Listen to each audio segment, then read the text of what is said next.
Ya, shalom seluruh jemaat Joy Center yang terkasih. Ya, kiranya semuanya dalam keadaan baik dan tetap dalam pemeliharaan Tuhan. Dan terima kasih untuk Pastor Freddy dan juga segenap tim kepemimpinan dari Joy Center yang telah memberi kesempatan dan kepercayaan kepada saya untuk berbagi firman Tuhan. Merupakan sukacita dan kiranya persahabatan atau friendship di dalam kerajaan Allah boleh terus berlanjut dan boleh saling membangun satu dengan yang lain di dalam kasih Tuhan. Baik, hari ini saya akan menyampaikan pesan firman Tuhan yaitu yang berjudul True Worshipper atau penyembah yang benar, penyembah sejati. Mari kita berdoa untuk firman Tuhan terlebih dahulu. Bapa Sorgawi, kami menyerahkan firman Tuhan sebentar diberitakan. Mari urapi hamba-Mu dan juga urapi semua yang mendengarkannya, berkati semua peralatan yang digunakan. Dan terutama suasana hati kami ya Tuhan. Biarlah kami haus, kami rindu, kami lapar untuk mendengarkan sabda firman-Mu. Biarlah firman Tuhan bukan sekedar memberikan informasi, bukan sekedar knowledge, tetapi akan sungguh-sungguh mentransformasi kehidupan kami. Dan kami mengerti apa yang menjadi kehendak-Mu untuk kami lakukan di dalam kehidupan kami hari demi hari yang kami lewati. Terima kasih Tuhan, kami serahkan waktu ke depan. Biarlah Roh Kudus yang beracara di tengah-tengah kami. Dalam nama Yesus kami berdoa dan mengucap syukur haleluya. Amin. True worshipper, penyembah yang benar atau penyembah yang sejati. Mari kita lihat dari kitab Roma, ya surat Roma, pasal yang kelima, ayat yang pertama hingga ayat yang kelima. Nah, ini ayat-ayat yang sangat indah. Nah, saya akan bacakan dari Alkitab Bahasa Indonesia. Sebab itu kita yang dibenarkan karena iman, kita hidup dalam damai sejahtera dengan Allah, oleh karena Tuhan kita Yesus Kristus. Oleh Dia, kita juga beroleh jalan masuk oleh iman kepada kasih karunia ini. Di dalam kasih karunia ini, kita berdiri dan kita bermegah dalam pengharapan akan menerima kemuliaan Allah. Dan bukan itu saja, dan bukan hanya itu saja. Kita malah bermegah juga dalam kesengsaraan kita. Karena kita tahu bahwa kesengsaraan itu menimbulkan ketekunan, dan ketekunan menimbulkan tahan uji. Dan tahan uji menimbulkan pengharapan. Dan pengharapan tidak mengecewakan, karena kasih Allah telah dicurahkan di dalam hati kita oleh Roh Kudus yang telah dikaruniakan kepada kita. Nah, di bagian ayat atau perikop yang kita baca di pasal 5, ini Lembaga Alkitab Indonesia dalam Alkitab buku ya, Printed Bible, memberikan judul dari perikop ini adalah hasil pembenaran. Hasil pembenaran. Ya, ayat-ayat ini juga ketika kita renungkan, kita pelajari, mengandung bahasa penyembahan, a language of worship. Nah, hari ini mari kita membahas kira-kira apa saja yang merupakan ciri-ciri penyembah yang benar, penyembah yang sejati, a true worshipper. Nah, yang pertama, berdasarkan ayat yang pertama tadi dikatakan, sebab itu kita yang dibenarkan karena iman. Ya, dalam NIV versi bahasa Inggris mengatakan, therefore, since we have been justified through faith. Jadi yang pertama ciri penyembah yang benar, penyembah sejati, ya penyembah sejati atau true worshipper adalah being justified, ya dibenarkan. Karena apa? Karena iman kepada Yesus Kristus. Nah, dalam terjemahan yang lain, misalnya NET, New English Translation, mengatakan we have been declared righteous by faith. We have been declared righteous by faith. Kita sudah dibenarkan, ya, have been declared righteous by faith, being justified by faith. Jadi, kita penyembah yang sejati adalah orang yang sudah dibenarkan, ya, justified by faith. Jadi kalau kita lihat di pasal 5 ini, Rasul Paulus yang menuliskan surat Roma ini, dari ayat 1 dikatakan apa? Sebab itu kita, we, katakan dengan saya, kita, ya kita. Artinya ini seruan deklarasi, seruan proklamasi, kita. Jadi bukan orang lain, bukan mereka, bukan somebody else, bukan orang lain, tapi engkau dan saya, kita yang dibenarkan karena iman. Jadi ini adalah satu seruan proklamasi, satu seruan deklarasi bahwa engkau dan saya sudah dibenarkan oleh karena iman kepada Yesus.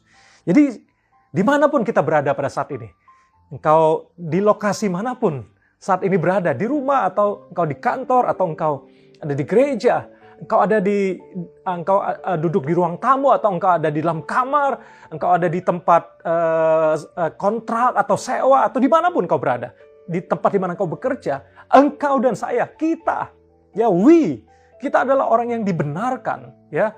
We have been justified by faith in the Lord Jesus Christ. Jadi kita bersyukur kita adalah orang-orang yang sudah dibenarkan. Jadi inilah dasar dari seorang penyembah yang benar, kita sudah dibenarkan. Ya, kita sudah ditebus, kita sudah dianggap benar oleh apa yang Yesus lakukan untuk engkau dan saya. Ya.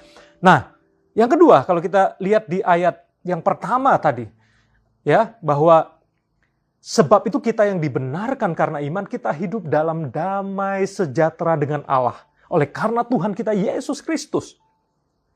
Jadi ciri penyembah yang benar itu kita memiliki damai sejahtera, ada peace, ya. Dan dalam bahasa Inggris yang tadi kita baca, ya, terjemahan NIV, therefore since we have been justified through faith, we have peace with God through our Lord Jesus Christ. We have peace with God. Kita punya damai. Kita ada peace. Ya, kita ada ketentraman. Nah, kata damai sejahtera dalam bahasa aslinya Greek, bahasa Yunani adalah irainai. Ya. Nah, kata irainai ini mengandung arti kalau dalam bahasa Inggris itu peace. Ya, damai, juga menggunakan kata rest. Kita ada rehat, kita ada istirahat. Ya, kita ada quietness, kita ada ketenangan. Damai, tenang, keserasian, harmoni. Ada ketertiban, ada keselamatan. Feel secure, safety, prosperity, ya, peace of mind. Kita ada damai dengan Allah, artinya berdamai. Kita tidak lagi bermusuhan. Kita bukan lagi enemy, bukan lagi seterunya Tuhan. Ya, bukan musuhnya dia, tetapi kita adalah anak Allah. Jadi barang siapa yang percaya kepada Yesus, mereka diberikan kuasa menjadi anak-anak Allah. Ada amin. Kita didamaikan oleh apa yang Yesus lakukan di kayu salib. Kita tidak lagi bermusuhan. Kita tidak lagi terpisah. Tapi kita direngkuh. Kita di-embrace, kita dipeluk, kita disatukan. Karena apa yang Yesus lakukan, kita berdamai dengan Allah Bapa. Kita berdamai dengan Dia. Kita bukan lagi musuh, tetapi kita adalah anak-anaknya. Oleh sebab itu, kita sudah dipulihkan antara kita yang dulunya berdosa karena apa yang Yesus lakukan, kita diselamatkan sehingga kita menjadi anaknya. Kita dipandang kudus sekarang. Ya, kita adalah holy nation, holy people, holy person. Kita adalah umat yang kudus, imamat yang rajani, umat kepunyaan Allah. Ya, untuk memberitakan perbuatan Allah yang besar. Ya, untuk kita memuliakan Dia lewat penebusan karya yang ajaib yang sudah Dia lakukan untuk engkau dan saya. Jadi, jangan lagi punya rasa takut, malu, enggan, sungkan, ya, terintimidasi waktu kita datang menyembah kepada Allah. Jadi true worshiper punya damai. Tahu bahwa dirinya sudah didamaikan, sudah dibenarkan. Ya, kita layak. Kita jangan lagi terintimidasi oleh masa lalu, oleh dosa, oleh apa kata iblis. Tapi engkau dan saya adalah anaknya. Kita punya status identity yang baru di dalam Tuhan. Dan mari kita lihat selanjutnya di ayat yang kedua. Ini ayat-ayat ini sangat indah, mengandung language of worship, bahasa penyembahan. Perhatikan ayat yang kedua. Oleh Dia kita juga beroleh jalan masuk oleh iman kepada kasih karunia ini. Di dalam kasih karunia ini kita berdiri dan kita bermegah dalam pengharapan akan menerima kemuliaan Allah. Nah, perhatikan dalam bahasa Inggrisnya, saya bacakan dari NET, New English Translation, berkata demikian. Through whom we have also obtained access by faith into this grace, in which we stand and we rejoice in the hope of God's glory. Jadi perhatikan, ya, saya garis bawahi, saya angkat kata-kata penting. Sebetulnya ada banyak kaya dan luar biasa ayat-ayat ini. Tapi saya angkat beberapa kata-kata penting yang berhubungan dengan penyembahan. Kita bisa belajar ayat-ayat ini. Ya, ada kata access. Jadi ciri penyembah yang benar. Berikut yang ketiga adalah kita ada akses, kita ada jalan masuk. Ya, kita ada jalan masuk. Jadi kita sebagai penyembah yang benar, kita sudah dibenarkan, being justified through faith in Christ Jesus. Dan kita menjadi orang-orang yang punya peace, yang sudah berdamai dengan Bapa, dengan Allah yang kudus. Dan kita diberikan jalan masuk kepada kasih karunia itu. Ya, ini akses jalan masuk. Nah, siapa di sini yang mungkin pernah masuk ke office, ya, atau school, di sekolah, atau di ruang-ruang government, atau di tempat-tempat di office, ya.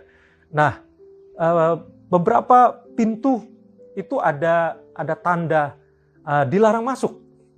Hanya kaki tangan saja yang boleh masuk. Hanya certain people, hanya orang-orang tertentu saja yang boleh masuk ke dalam ruangan itu. Tidak semua orang diberikan granted access untuk masuk ke ruangan pintu atau room itu. Jadi hanya orang-orang tertentu. Karena ada dilarang masuk, tidak boleh masuk sembarang orang. Jadi artinya aksesnya limited for certain people, untuk orang-orang tertentu saja. Nah, kalau kita lihat demikian juga di Perjanjian Lama, ya, itu menggambarkan hanya orang-orang tertentu yang boleh menghampiri hadirat Allah, the presence of God. Bahkan hanya para imam-imam yang boleh masuk ke dalam bait suci, tabernakel, kemah suci, dan bahkan hanya imam besar yang boleh masuk ke tempat maha kudus itu setahun sekali mempersembahkan darah dari korban persembahan yang diberikan. Ya, dan hanya orang-orang tertentu yang boleh menghampiri hadirat Allah. Tapi kita bersyukur bahwa di dalam Kristus, Yesus adalah korban yang sempurna.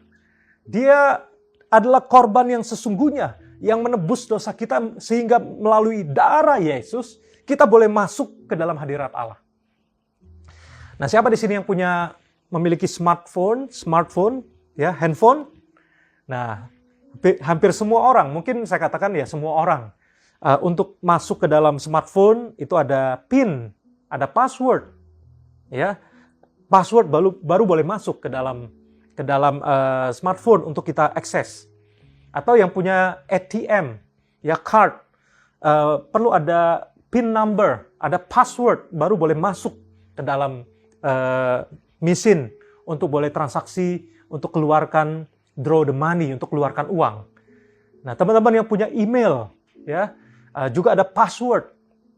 Jadi dengan password baru boleh akses. Dan saya mau kasih tahu, untuk kita masuk ke dalam hadirat Allah, passwordnya adalah bernama darah Yesus.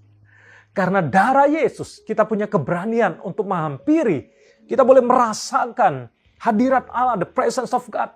Kita tidak lagi jauh, tetapi kita dekat dengan Dia. Karena apa yang Yesus sudah lakukan. Ada amin. Bapak, Ibu, Saudari, teman-teman. Puji Tuhan. Dan dikatakan kita, ketika Yesus itu mati di kayu salib, ya, ketika Yesus mati di kayu salib, Dia menghembuskan nyawanya. Dia berkata, tetelestai. Dia berkata, it is finished, sudah selesai. Atau dalam bahasa Ibrani menggunakan kata nislam. Ya, artinya sudah dilunasi, sudah dibayar lunas. Jadi tetelestai, it is finished, bukan berarti karyanya, oh Yesus sudah selesai, misinya mati di kayu salib, it is finished. Tapi maksudnya adalah bahwa hutang dosa sudah Yesus bayar lunas di kayu salib. Tidak ada lagi dosa, tidak ada lagi hutang kematian. Tapi apa yang Yesus lakukan itu untuk menebus dosa kita. Dan kita punya keberanian menghampiri tata kasih karunia Allah dengan keberanian. Makanya ketika Yesus mati di kayu salib, Dia menghembuskan nafasnya. Apa yang terjadi? Tirai pembatas untuk masuk ke bait suci itu terbelah. Jadi menandakan bahwa tidak ada lagi tabir, tidak ada lagi curtain, tidak ada lagi pembatas untuk kita menghalangi kita masuk hadirat Allah.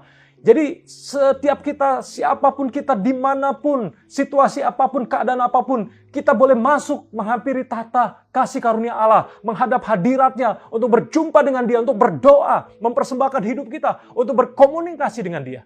Karena apa yang Yesus sudah lakukan untuk engkau dan saya 2000 tahun yang lalu. Oleh sebab itu, kalau kita lihat apa yang Yesus lakukan, kita harusnya tidak lagi malu, tidak lagi takut menghampiri Dia. Perhatikan di Ibrani pasal 4 ayat 16, ayat ini menguatkan kita.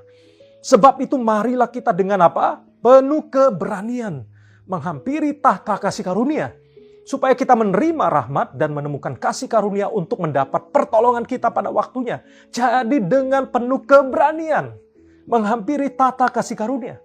Jadi inilah true worshiper. Kita ada akses, kita ada jalan masuk untuk menghampiri tahta kasih karunia Allah dengan keberanian. Ya, jangan lagi dengan rasa takut. Dan ciri penyembah yang benar berikutnya, true worshiper yang keempat adalah stand, berdiri.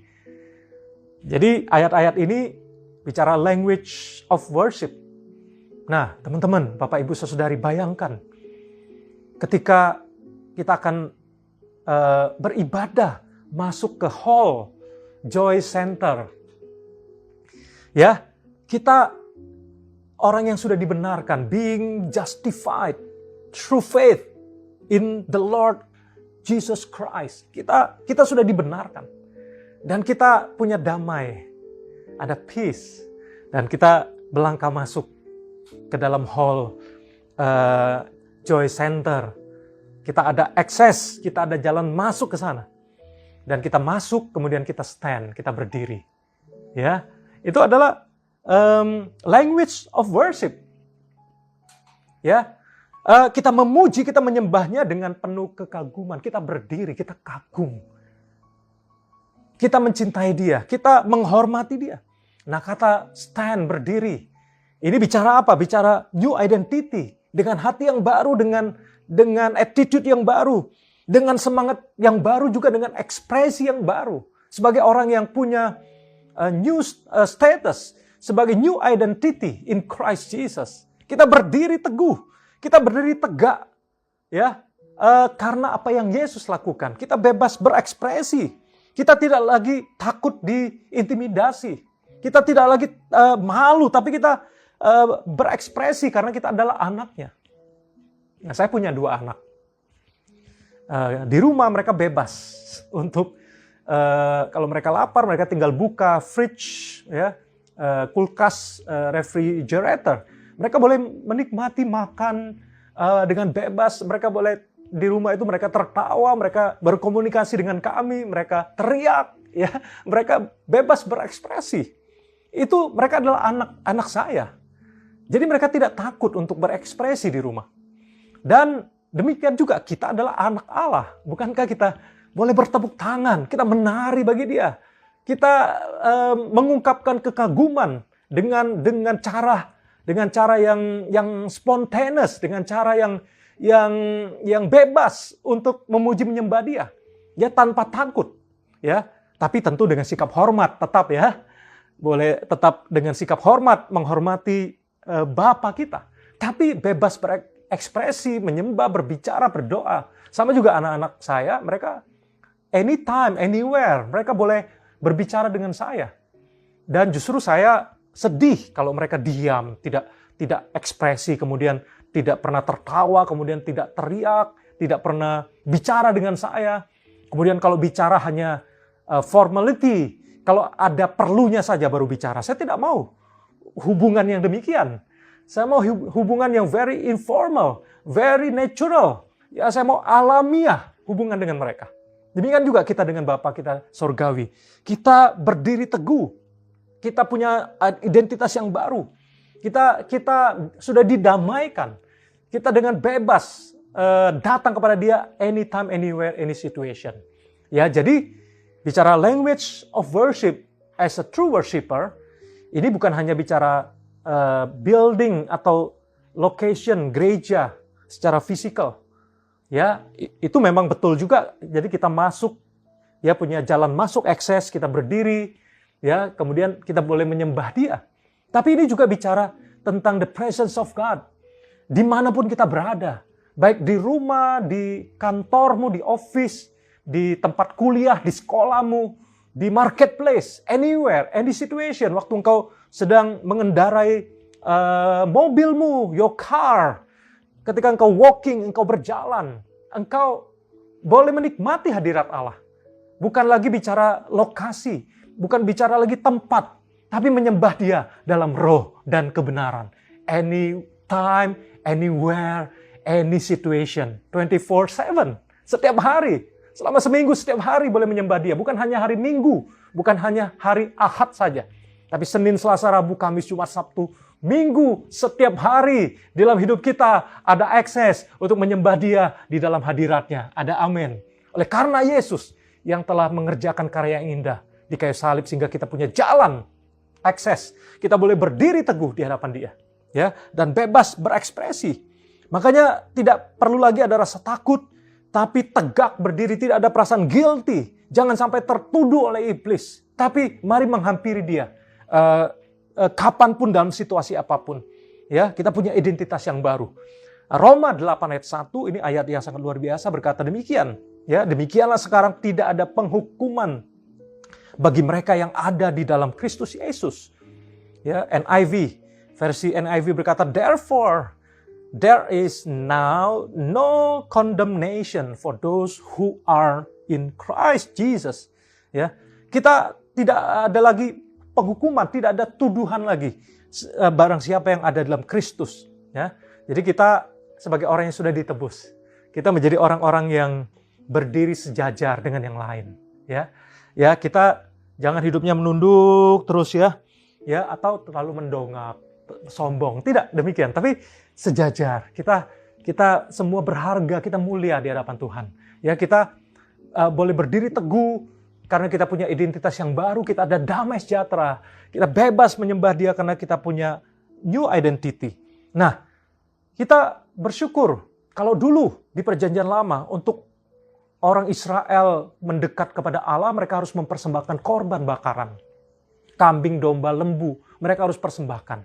Nah, arti korban atau kurban itu artinya sesuatu yang dipersembahkan untuk tujuannya mendekat kepada Allah. Jadi itu makna korban adalah supaya diberikan dengan tujuan untuk mendekat kepada Allah. Tapi kita harus tahu bahwa korban-korban itu tidak sempurna. Itu merupakan gambaran tipologi untuk mengarah kepada korban yang sebenarnya, yaitu Yesus Kristus. Makanya sebenarnya mulai dari kitab Kejadian di mana Adam dan Hawa ketika mereka jatuh dalam dosa, memakan buah yang dilarang oleh Allah. Dan mereka mendapati mereka telanjang. Mereka dikatakan menyemat daun pohon ara dan membuat cawat untuk menutupi ketelanjangan mereka. Jadi itu bicara human made. Dengan perbuatan mereka, mereka coba menutupi dosa dan ketelanjangan mereka dengan daun pohon ara. Tapi apa yang dilakukan oleh Tuhan Allah? Di Kejadian 3 ayat 21 berkata, dan Tuhan Allah membuat pakaian dari kulit binatang untuk manusia dan untuk istrinya itu, lalu mengenakannya kepada mereka. Ini artinya apa? Sebenarnya ini menunjukkan kulit binatang berarti ada korban, ya, binatang yang disembelih, yang dibunuh untuk supaya mencurahkan darahnya, mati dan menutupi ketelanjangan dan dosa Adam dan Hawa. Dan itu menggambarkan sebenarnya semuanya menggambarkan korban-korban yang dipersembahkan itu adalah untuk menunjukkan, ya, tipologi gambaran kepada Yesus korban yang sebenarnya. Dan nanti kemudian diteruskan di dalam Perjanjian Lama, ya, para imam, kemudian bapak-bapak leluhur Israel mulai dari Nuh, Abraham, Ishak, Yakub, Musa, mereka mempersembahkan korban bakaran kepada Tuhan. Ya, untuk sebagai korban, untuk mendekat kepada Allah. Ada sesuatu yang dikorbankan, ada sesuatu yang dibunuh, sebab upah dosa adalah maut. Tapi korban-korban itu tidak sempurna.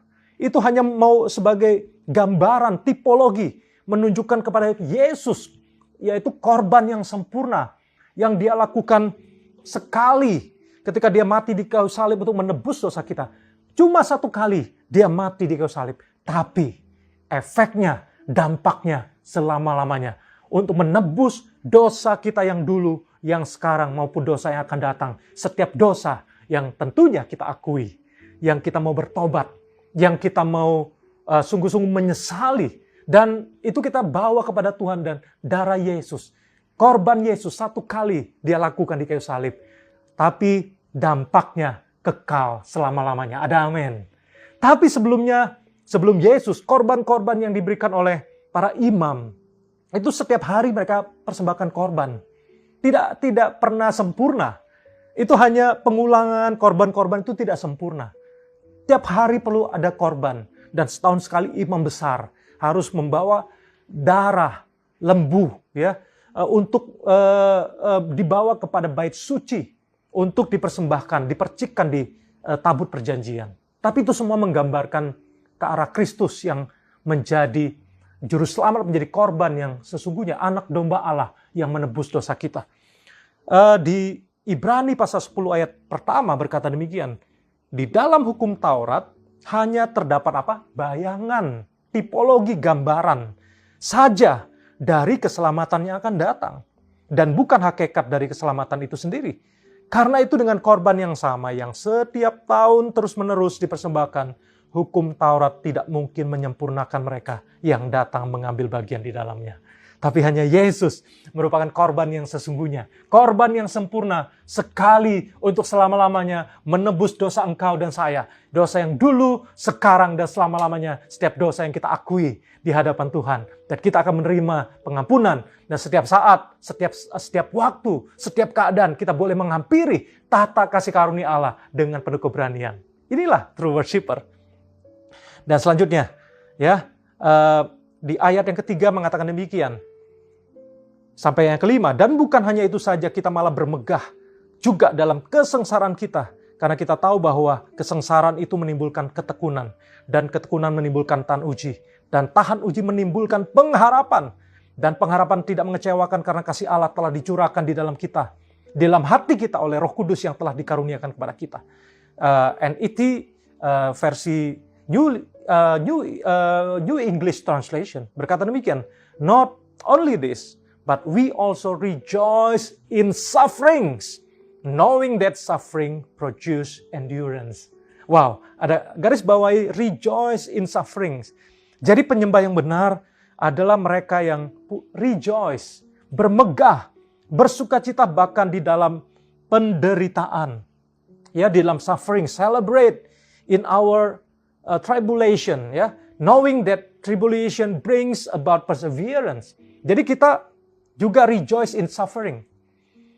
Ya, kita bisa bersukacita di dalam penderitaan. Inilah true worshiper. Kita bahkan bermegah, ya, bersukacita dalam penderitaan. Tentu penderitaan yang dimaksud bukan karena kebodohan kita. Jangan sampai menderita gara-gara bodoh. Kebodohan kita maksudnya, saya tidak naik kelas sekolah, tidak naik sekolah sebab saya tidak belajar. Itu bodoh. Itu kebodohan karena malas. Bukan penderitaan seperti itu, ya. Tapi yang dimaksud penderitaan ini adalah hal-hal yang kita tidak bisa hindari. Pencobaan yang terjadi seperti misalnya pandemik COVID-19. Ini penderitaan kita alami. Tidak bisa kita hindari. Mungkin ada kelemahan tubuh, ada physical disease, ada penyakit-penyakit kelemahan tubuh, ya. Mungkin juga ada pressure, ada kekurangan facility, ada persekusi, ada penganiayaan, ada ketidakadilan. Ada banyak faktor eksternal, faktor yang dari luar menekan kita. Nah, penderitaan-penderitaan itu Tuhan izinkan kita alami. Tapi true worshiper adalah rejoice even in sufferings. Ya, tetap bersukacita walaupun di dalam penderitaan, ya, yang terjadi dalam hidup engkau dan saya yang Tuhan izinkan. Makanya saya katakan seperti ini. Penyembahan yang paling tulus adalah penyembahan saat kita ada di lembah air mata. Saat kita mengalami kesedihan, saat kita merasa tertekan, terpuruk, begitu banyak penderitaan, tapi kita masih bisa menyembah Dia. Tiba-tiba saya teringat cerita Paulus dan Silas waktu mereka dipenjara di Filipi. Mereka dipasung, mereka dipenjara. Tapi malam-malam itu mereka berdoa, mereka menaikkan nyanyian pujian kepada Allah di dalam penjara. Saat menderita. Oleh karena Injil mereka menderita, ditangkap. Mereka dianiaya, menghadapi persekusi. Tapi mereka menyembah Allah. Dan Tuhan disenangkan oleh orang-orang true worshiper yang menyembah Dia bahkan di dalam saat menderita. Jadi kita orang yang justified, yang sudah dibenarkan. Kita punya peace, ya. Kita punya akses jalan masuk. Kita bisa berdiri di hadapan Allah, punya identitas yang baru, punya status yang baru. Bahkan kita bisa bermegah, bersukacita di dalam lembah air mata. Ya, Mazmur 23 ayat 4, saya suka ayat ini. Sekalipun aku berjalan dalam lembah kekelaman, aku tidak takut bahaya sebab Engkau besertaku. Gadamu dan tongkatmu itulah yang menghibur aku. Ya, New Living Translation berkata, even when I walk through the darkest valley.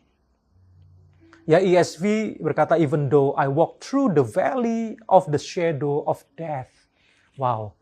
Kita menghadapi lembah air mata, lembah bayang-bayang maut, kematian, lembah yang paling kelam, yang paling gelap. Tapi kita bisa bersuka cita. Kenapa? Karena kita tidak berjalan sendirian. Tapi ada Tuhan yang menyertai kita. Sehingga kita tidak perlu berhenti di tengah penderitaan, tapi kita walk through. Ya, I walk through. Jadi kita melewati lembah penderitaan air mata bersama dengan Tuhan. Makanya kita bersyukur firman Tuhan mengatakan tidak ada yang bisa memisahkan kita dari kasih Allah. Ya, mungkin kita banyak terpisah oleh jarak, oleh situasi, oleh kerinduan-kerinduan yang belum tercapai. Ada jarak. Ada saat ini kita sakit, ada jarak untuk kesembuhan, ada banyak jarak dalam hidup kita. Ada banyak penantian, ada banyak uncertainty. Pandemik ini ada jarak, ada distance. Kita tidak tahu berapa lama akan pulih kembali. Tapi kasih Allah tidak ada jarak. Dia menyatu, dia selalu bersama dengan kita. Kita tidak bisa dipisahkan oleh apapun karena ada kasih Tuhan dalam hidup kita. Kita bersyukur, kita bisa menyembah Dia. Ya, rejoice in suffering. Dan yang terakhir, ciri penyembah yang benar saya kutip dari Roma 12 ayat yang 1. Yang pertama adalah bicara living sacrifice. Roma 12 ayat 1, karena itu saudara-saudara demi kemurahan Allah aku menasihatkan kamu. Supaya kamu mempersembahkan tubuhmu sebagai persembahan yang hidup, yang kudus dan yang berkenan kepada Allah. Itu adalah ibadahmu yang sejati. Saya bacakan dari NIV. Therefore, I urge you, brothers and sisters, in view of God's mercy, to offer your bodies as a living sacrifice, holy and pleasing to God. This is your true and proper worship. Jadi bicara true and proper worship, bicara penyembah yang benar, penyembah yang sejati adalah kita memberikan hidup kita sebagai persembahan yang hidup, living sacrifice. Saya suka dengan The Message Bible berkata, so here's what I want you to do. God helping you.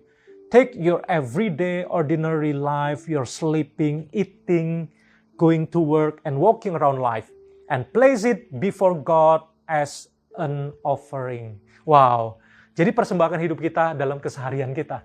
Menyembah Dia bukan hanya di gereja, tapi juga saat keseharian kita. Saat kita tidur, makan, bekerja, dalam keseharian kita. Biarlah hidup kita menjadi persembahan yang hidup di hadapan Tuhan. So,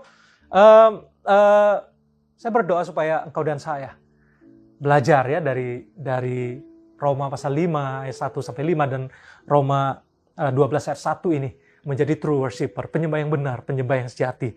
Yaitu apa? Being justified. Kita sudah dibenarkan. Kita punya damai, peace, damai sejahtera. Dan ada akses, ada jalan masuk ke dalam hadirat Allah. Kapanpun, dimanapun juga. Ya, kita bisa stand, kita berdiri tegak di hadapan Allah sebagai orang yang sudah ditebus, sebagai pribadi yang punya identitas yang baru di dalam Tuhan. Dan kita bisa rejoice, bermegah, bersukacita bahkan dalam penderitaan. Dan biarlah hidup kita menjadi living sacrifice, persembahan yang terbaik untuk kemuliaan nama Tuhan. Dan banyak orang diberkati lewat kehidupan kau dan saya. Mari jadilah a true worshiper, penyembah yang benar, penyembah yang sejati. Mari kita berdoa untuk firman Tuhan. Terima kasih Tuhan buat firman-Mu yang sudah kami dengarkan. Biarlah Tuhan, kami boleh diingatkan bahwa kami adalah penyembah yang benar. Dan ini adalah status yang baru yang Kau berikan kepada kami. Menyembah bukan hanya aktivitas pada hari Minggu. Menyembah bukan hanya tugas, bukan rutinitas, bukan gaya. Tetapi adalah gaya hidup sehari-hari. Karena kami sebagai orang yang sudah dibenarkan. Kami punya damai sejahtera. Kami bukan lagi musuh Tuhan. Tapi kami anak Allah. Kami punya jalan masuk menghampiri tahta kasih karunia Allah dengan keberanian. Karena punya password, punya akses, yaitu darah Yesus yang telah dicurahkan buat kami. Sehingga kami bisa stand, kami bisa berdiri untuk kokoh, tegak berdiri, memuji menyembah Allah. Dan kami bahkan bisa bermegah, bersukacita, rejoice, bahkan di dalam penderitaan, suffering. Dan kami biarlah pakai hidup kami sebagai living sacrifice dalam keseharian kami. Menjadi penyembah-Mu dalam perkataan, dalam sikap, dalam perbuatan, pekerjaan kami semuanya. Jadi berkat dan memuliakan Engkau, menjadi penyembah yang menyenangkan Engkau. Terima kasih Tuhan buat jemaat-Mu yang sungguh-sungguh rindu dan haus akan Engkau. Berkati gereja ini, Joy Center, Pastor Freddy dan seluruh tim kepemimpinan, pelayan, volunteer, seluruh jemaat diberkati oleh Tuhan. Biarlah Tuhan berkati setiap yang sekolah, berkati yang bekerja, berkati yang bisnis, semuanya dipakai dan diberkati oleh Tuhan. Biarlah Engkau temukan kami Tuhan. Kami menjadi a true worshiper, menjadi penyembah yang benar dalam seluruh aspek kehidupan kami. Dimanapun kami berada, kami meninggikan, mengagungkan dan menyembah Engkau. Tuhan dan Raja yang kami layani, yang kami agungkan, yang kami kagumi setiap hari dalam kehidupan kami. Terima kasih Bapa, ucap syukur dan biarlah Engkau memberkati setiap kami. Dan kalau sebentar Tuhan, yang akan tutup ibadah ini, biarlah kami juga siap untuk menerima berkat daripada Tuhan. Mari jemaat yang dikasih oleh Tuhan, Kau boleh angkat tanganmu untuk sebagai tanda hormat, tanda mengakui Dia dan siap menerima berkat. Tuhan memberkati engkau, dan Tuhan memberikan engkau kasih karunia damai sejahtera turun atas hidupmu, diberkatilah engkau sehingga engkau akan terus naik bukan turun, jadi kepala bukan ekor, diberkatilah dalam seluruh yang kau kerjakan berhasil, nama Tuhan dipermuliakan.